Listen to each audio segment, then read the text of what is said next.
மாற்றுத்திறனாளிகளுக்கு உள்ளாட்சி அமைப்புகளில் இடஒதுக்கீடு வழங்குவது தொடர்பாக தேர்தல் ஆணையம், தேசிய மாற்றுத்திறனாளிகள் ஆணையம் மற்றும் நிபுணர் குழுவிடமிருந்து ஏதேனும் பரிந்துரைகள் பெறப்பட்டுள்ளதா என்று நாடாளுமன்றத்தில் திமுக நாடாளுமன்ற குழு தலைவர் கனிமொழி கேள்வி எழுப்பியுள்ளார்.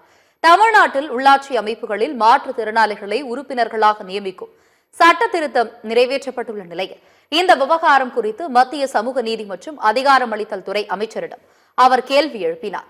பஞ்சாயத்துகள் மற்றும் நகர்ப்புற உள்ளாட்சி அமைப்புகளில் மாற்றுத்திறனாளிகளுக்கு இடஒதுக்கீடு வழங்கிய மாநிலங்கள் எவை, இடஒதுக்கீடு செயல்படுத்தப்பட்ட ஆண்டு குறித்த தகவல்கள் என்ன என்று அவர் வினவினார். மேலும் ஜனநாயக நிர்வாகத்தின் அனைத்து நிலைகளிலும் மாற்றுத்திறனாளிகள் அரசியல் பங்கேற்பு மற்றும் பிரதிநிதித்துவத்தை உறுதி செய்வதற்கு மத்திய அரசு மேற்கொண்டுள்ள அல்லது மேற்கொள்ள உத்தேசித்து உள்ள நடவடிக்கைகள் என்ன என்றும் திமுக எம்பி கனிமொழி கேள்வி எழுப்பினார். தமிழ்நாட்டில் சூரிய மற்றும் காற்றாலை மின் நிலையங்களை அமைப்பதற்கு மத்திய அரசிடம் உள்ள திட்டம் குறித்து திமுக மாநிலங்களவை உறுப்பினர் ஆர் கிரிராஜன் கேள்வி எழுப்பினார்.